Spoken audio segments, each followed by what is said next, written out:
Have you ever found yourself yearning for the elegance of a gold watch? I know I have. Every time I see one in a famous show or movie, I think to myself, man, I should have a gold watch. But the desire for a gold watch is quickly diminished the second I see the price and I snap back to reality. But today, a new Baltic release is looking to change that. They are a young and up-and-coming micro brand from 2016, and they assemble their watches in France. And this brand really shines at bringing classical watch designs in an affordable package.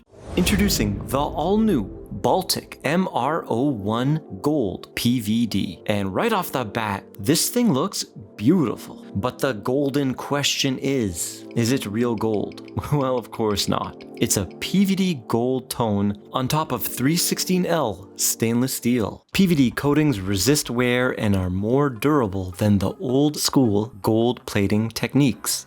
Now, when I look at this watch, I think it looks very similar to the Patek 5026, but the Patek is smaller at 33 or 34 millimeters, and it costs about 15 to 20K. And there's another watch that looks much closer, and it even has pretty much the same dimensions. It's the Naoya Hida, a luxury Japanese independent, and it costs 15,000. So the Baltic, looking like a couple heavy hitters, is a good thing. You get the premium look for that not so premium price. The MR01 Gold comes in at 545 euros, so roughly 600 USD. But what are you getting for your money? Is it worth it? Let's find out. The first thing that jumped out at me was the weight. It weighs only 48 grams. It feels like you're not even wearing a watch, and when I wore it all day, it was extremely comfortable. The case has thin, eagle-beaked lugs that have become synonymous with the Baltic design language. There is brushing all along the side of the midcase, and on top of the lugs, it's high polish. And sitting on top of that midcase is a high-polished flat bezel. That bezel is nice and thick, just like the lugs, which improve the wrist presence and maybe make it wear a little bit larger than its size indicates. Now, what is that size, you ask?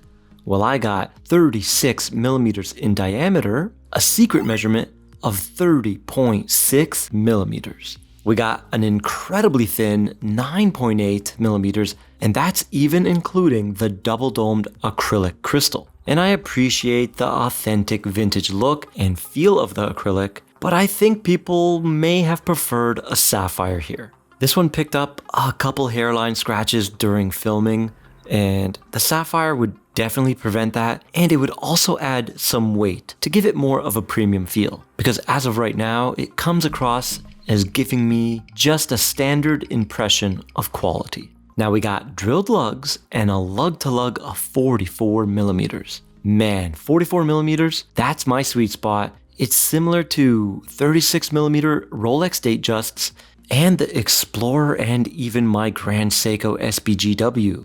But you guys be the judge on the faraway shots and let me know how it wears on my 6.7 inch wrist. The strap on this watch is Saffiano leather that feels rugged, and Saffiano leather looks like vinyl to me, maybe a little bit like plastic. I'm not a fan of Saffiano. I believe Prada made this famous. It's nice, but not my cup of tea. Anyways, it's 20 millimeters and it tapers down to 16, so you get that elegant taper, proper for this type of watch, and it has the added bonus of quick release spring bars. This Italian calfskin has a gold PVD buckle, signed Baltic, and that's a nice finishing touch. Now let's check out the loom. Oh right, no loom. Now, this being a dress watch, it's in your best interest to avoid getting it wet. The crown is grippy and relatively flat. It hugs the case nicely. And it's a push-pull, no ghost position, and it helps give the MR01 30 meters of water resistance. Okay, so I want to point out that dial. It's a glossy black hole. I shot this watch with a ton of light while filming, and it just absorbed it like it was nothing. But despite my difficulties filming this, it's such a looker. I love the high polished gold Breguet numerals and even the way they did the offset of the concentric circle subdial at 7 o'clock. It's a unique position, not too common, but let me know how you feel about it in the comment section. Would you have preferred it to be completely gone, a simple two-hander? Or would you have preferred a more traditional position at the 6 o'clock? And there's a little detail I like. There is a contrasting brushed chapter ring with a railroad gilt seconds. It looks really good. The hands are leaf style with a crease down the center that helps the hands catch the light for improved legibility. The legibility is surprisingly good in most lighting conditions. The acrylic display case back shows off that awesome micro rotor movement. It's got perlage, striping, blued screws, and that beautiful gold rotor. The movement looks very expensive and well done. Unless of course you look under macro, and I gotta mention that the rotor is loud. And I noticed on one of the plates it is engraved, regulated for 5 positions. So let's put it on the time grapher and find out.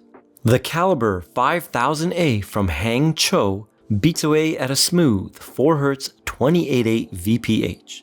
It's got an impressive 30 joule count and it's got 42 hours of power reserve. The movement does not hack, but it does hand wind. And the coolest feature is, of course, that micro rotor which sits flush within the movement itself. Unlike the typical rotors which add height to the movement and ultimately your watch. And looking at the performance so far, the regulation looks to be pretty spot on. Well done, Baltic. You can order them right now on the Baltic website, link down below, and they are delivering, I believe, mid-December. Will you be picking one up? Make sure to like the video on your way out, and if you want to see more watch reviews like this one, I got 2 more videos for you to check out on the right of your screen right now. So click into one of those and I'll see you there.